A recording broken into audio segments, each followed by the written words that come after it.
This is a 1997 300 TDI Land Rover Defender 110 high cap.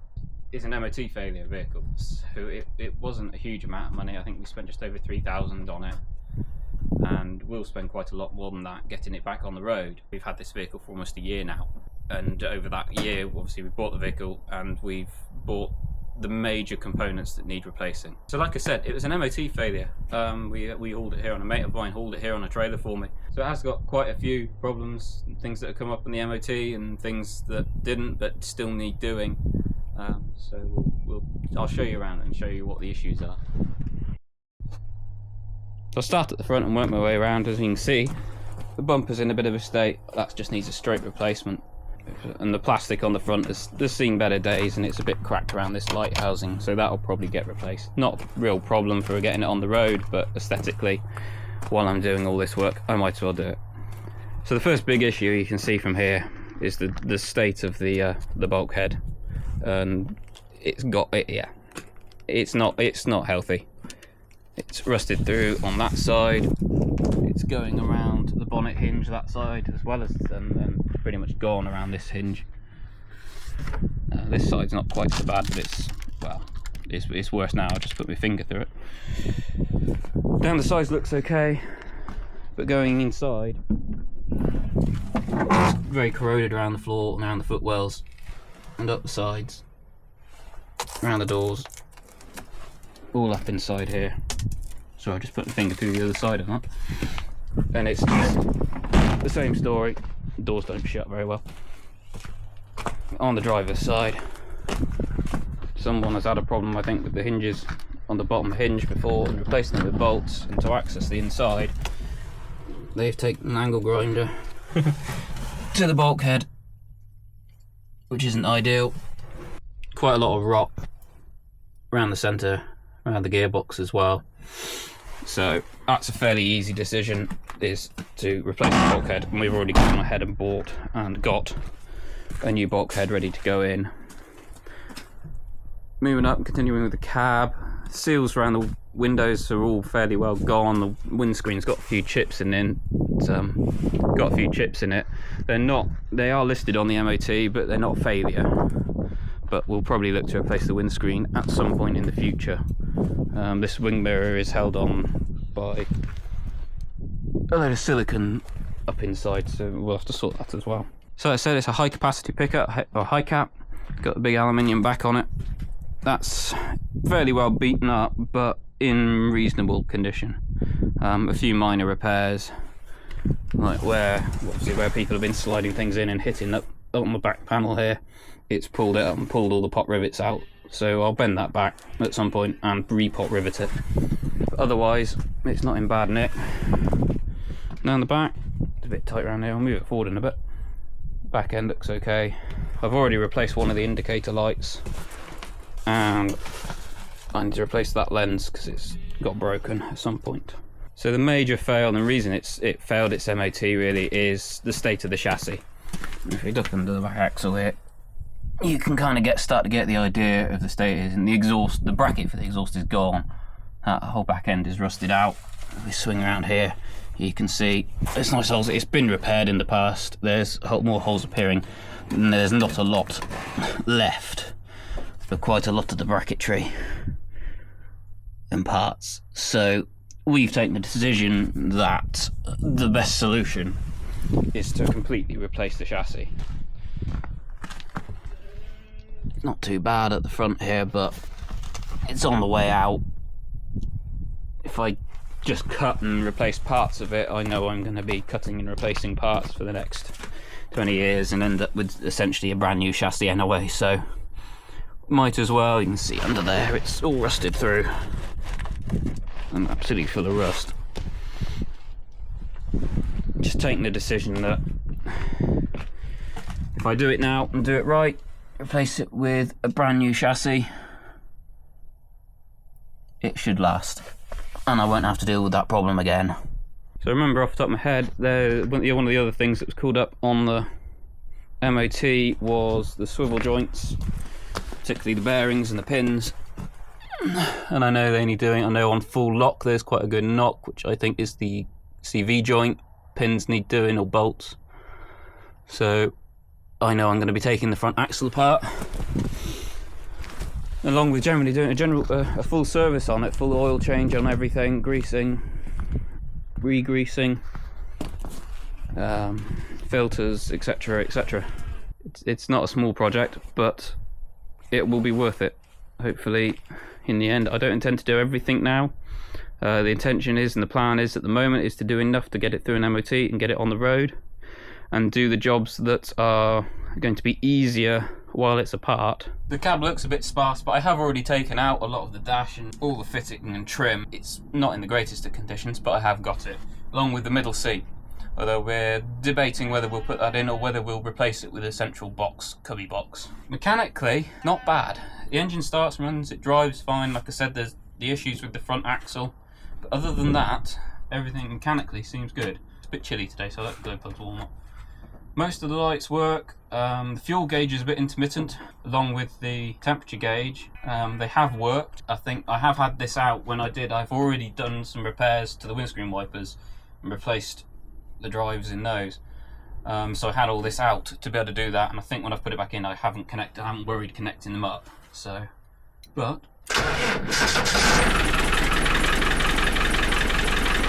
starts up fine, seems to charge the battery okay. So that's about it really. There's nothing much more than to get started. I've already got most of the screws out, but some of them have decided that they're too knackered and lost the heads for the Phillips head screws, so I'm gonna have to drill them out. Just gonna make a horrible noise.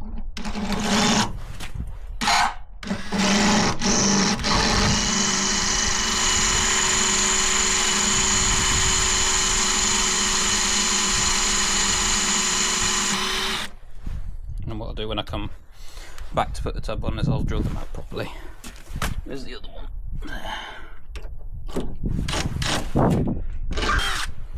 Hey. Right, behind the door. So I think that wire, I believe, goes to the number plate light, and this one travels back across to the other side.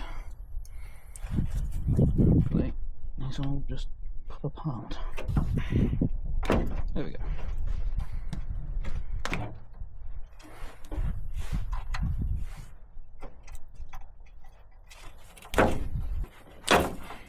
Go, that's them off.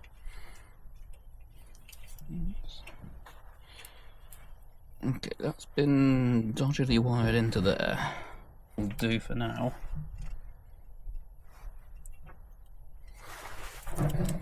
Is disconnect that, and I will, when I come to put it together, back together, put a proper connector in that, rather than a dodgy splice. So that's that light panel off. That can stay in. This lot needs to thread through underneath. Well, it must have come in that way. There we go.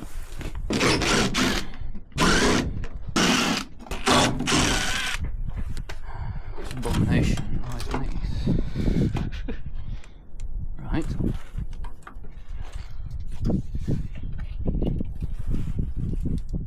If I can disconnect this light panel, get that out of the way, and that is wired into that. Right. I don't know what someone's done there, and they've added an extra wire in. I'll trace where that goes at some point, because it's not connected to anything anyway. We'll just do that for now. And that's the other light panel out of the way. Thing next is to just keep disconnecting for now and try and get the cables all back through so the tub is no longer connected.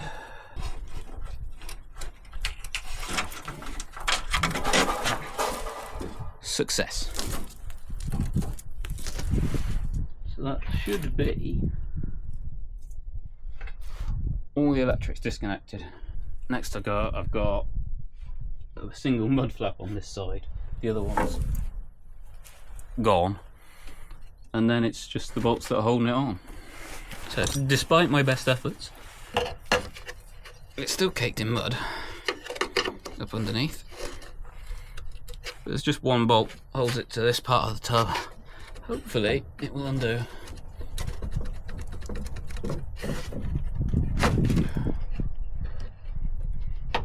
That's positive.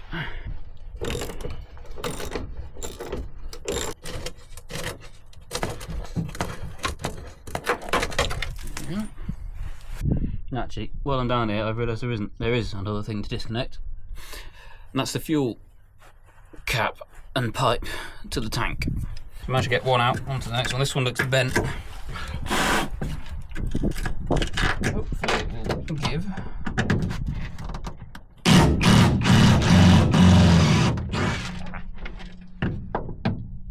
Lovely. Sheared off.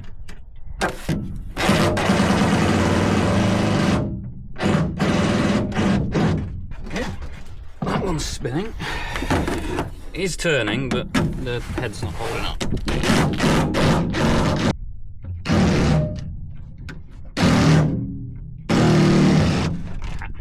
Another one sheared off. Great.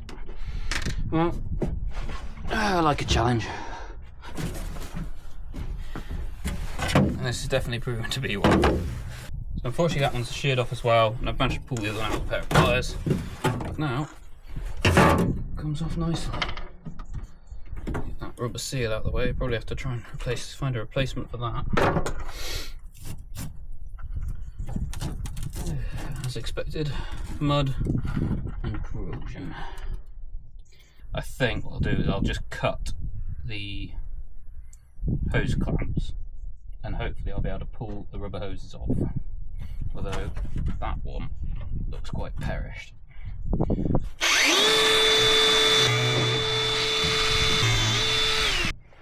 Now let's see if the hoses will come off.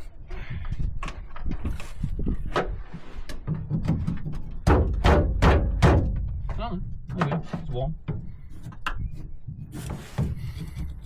I'm going to empty and clean the fuel tank out. There's one other thing, and I've got to take it off anyway. It'll get emptied and cleaned, so I'm not too worried if a little bit of trash falls down in there.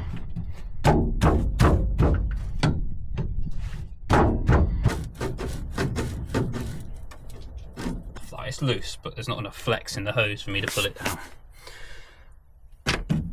Back underneath. I'm ready to start unbolting the tub. As far as I can see, at least along the back, there are 4 mounting points, mirror in on each side, so a big bracket on the outside here, and a smaller bracket a bit further in. There is a bracket in the middle, but it doesn't have actually any connection at the moment. It probably should have. So I'll have to look at that once we've got it off and see what the new chassis got on it in terms of bolting it back on. 11/16 bolts.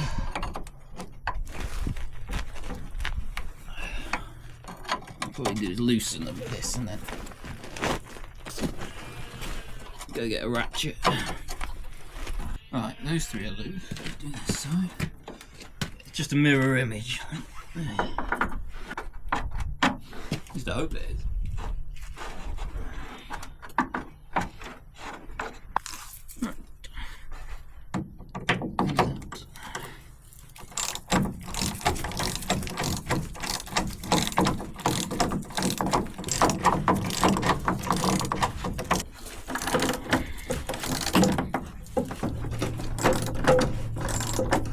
As far as I can see, there's 2 bolting points along the front. It's just that one point, and the same on the other side, as far as I can see.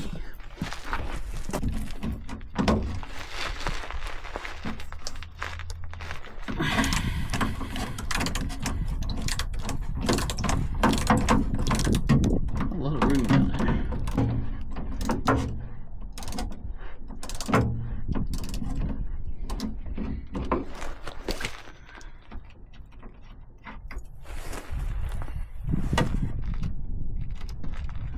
That isn't all the holes on there, is it? It can't be. There's a bolt up.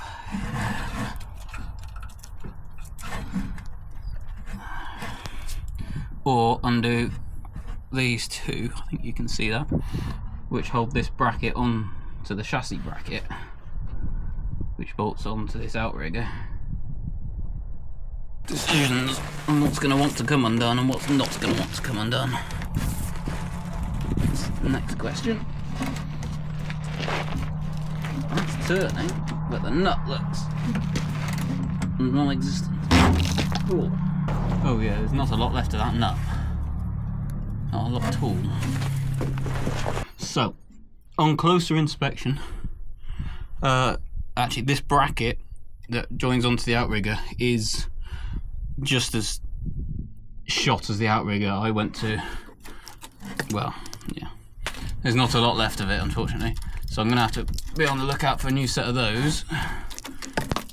Yeah, there's nothing left of it. Sorry, raining rust down on you.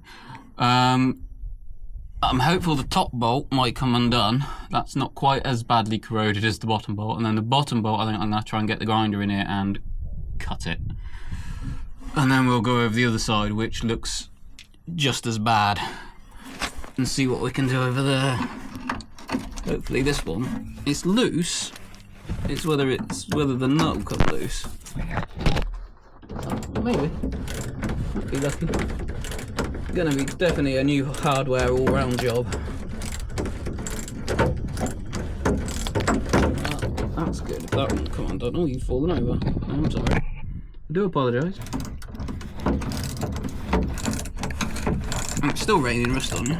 I think I'm gonna get a lot back.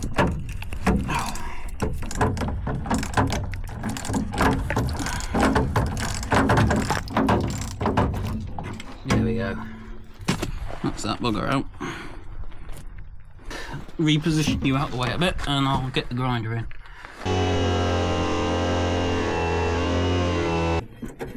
I win. And it's loose. I'll go fight with the other side.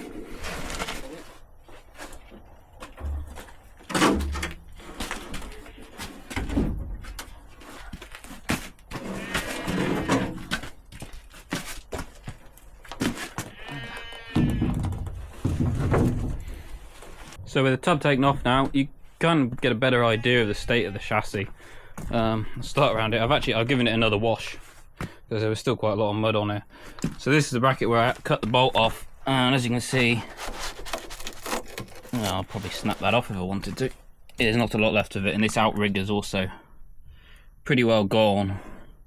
Work our way up. There's a bit of rust under there. It's a bit of a telltale sign of previous repair. A bit of rust all around here. And a build up in there. That bracket's going. Continue our way back. You can see the rust on the shock absorbers as well. How the covers are going on them. Keep working our way back. I covered the fuel pipe up so we didn't get any water in that. You can see the state of the rear cross member now. Up in there, there's more rust than there is cross member, to be honest. And down the back, I've got to come and take these brackets off in a bit. I want to try and get the tow hitch assembly off as well.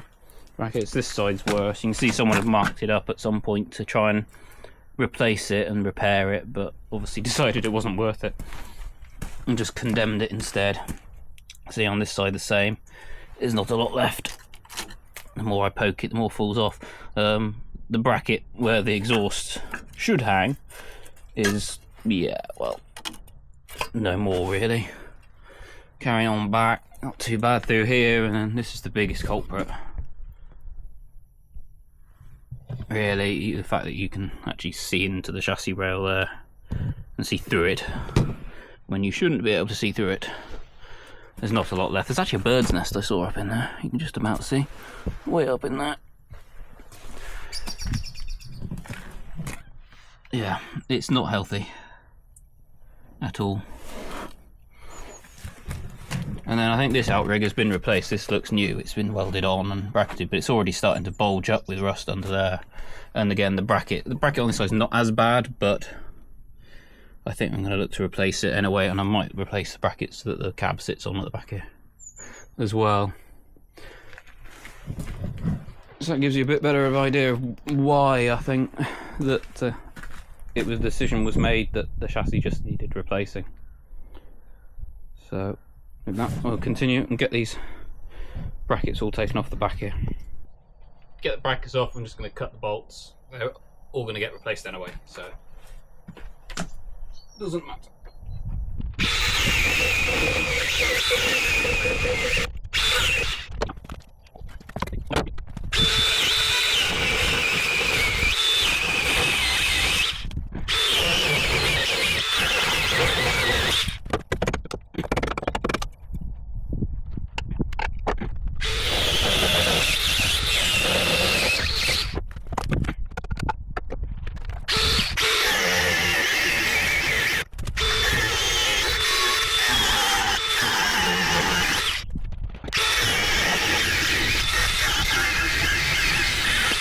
Not healthy, that's for sure. Not sure if there was a packing plate in behind there or something. I'll have a look in a minute. But these plates, they're not bad, but the back part of it, you can see there, is quite eaten away, so I'll probably end up cutting that out and welding in a new piece. That I can do, they're fairly easy. These are all okay, they'll clean up and repaint. And this one's the same, it's just a bit moth eaten on the back. After destroying what's left of that rear cross member, there are actually these backing plates which sit behind the brackets to bring it out of it. I was worried looking at the new one I've got, these aren't L brackets on the new chassis, they're a straight plate that's welded on down here, but hopefully these, well, it'll be out here but there's nothing to show you on that, will sit out like that quite happily. I may have to drill a hole in the chassis, but that's fine. But yeah, that's useful to know, and they look okay. They're a little rusted thin, but they'll clean up and paint just fine. There's just a spacer, there was two on each side, so that's that off. What else is there? I want to get the hitch off and out the way. I want to get this mud guard off and out the way, and I think it was these two little brackets just to whiz off. These will have to come off as well, but I'll do that when I do the cab. Onto the hitch. I'm going to get the socket off and out the way, and then I'll dismantle the main construction, or try to. Hello, Nutty.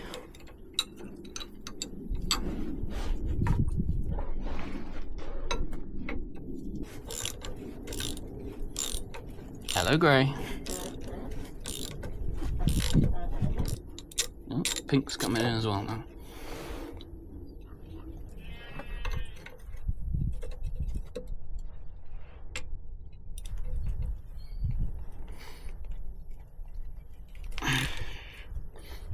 I was going to say, that's going to shear.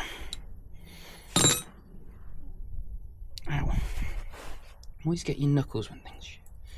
That's quite corroded on the back of there, so I might need to get a new bracket. Hopefully the socket itself's alright. That's a nice aluminium one. Hopefully that'll clean up. Right, how much of a fight is this going to put up? I'll double nut on the end.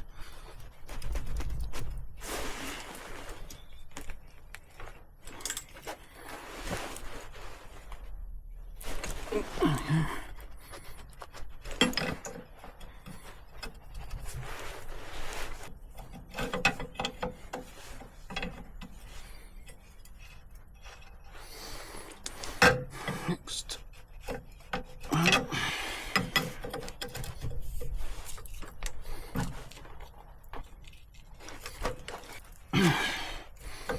That's on there. That's on there good and tight.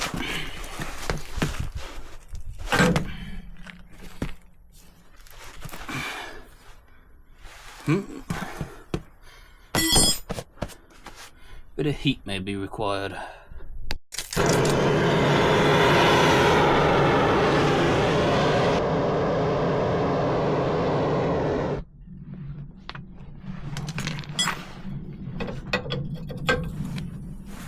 Are you gonna be loose now? Yes.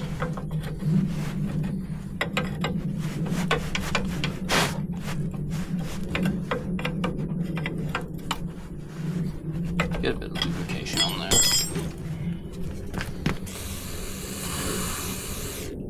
Try to anyway.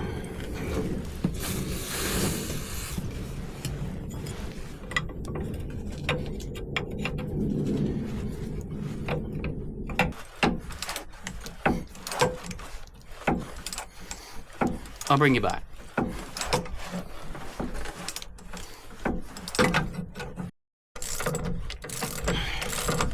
After quite a bit more heating, turning, reheating, it's finally coming off, and I can see why it was so stuck. Something's obviously damaged a thread somewhere. Someone's wound it on too tight and made it skip a thread or something. But it's, when it's cooled down, I'll get a picture of it. It's knackered the thread inside, and essentially, can you see, it's galled it up and knackered it. So I'll need new nuts and bolts to put the hitch on when it comes to it.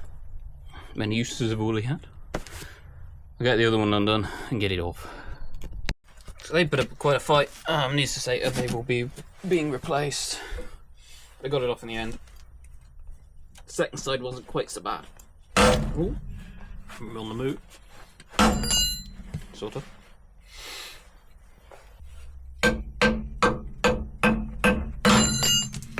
Going well.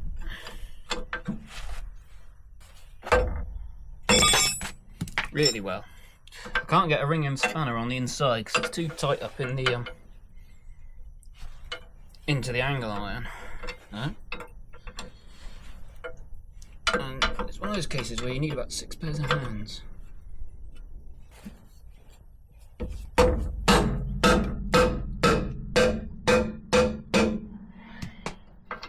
I think it is loose now. Yes, there we go.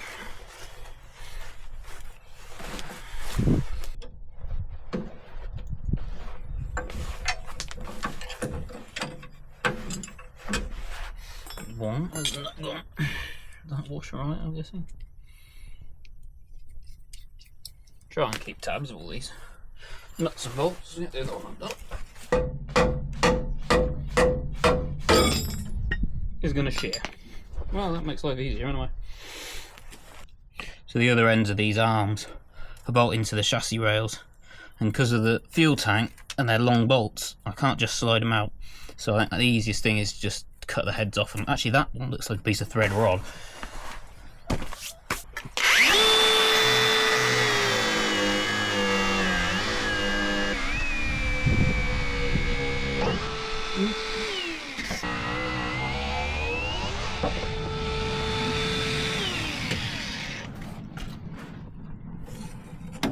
There we go. Rinse them off, and you can see the state of the sump guard from here. That's not healthy either.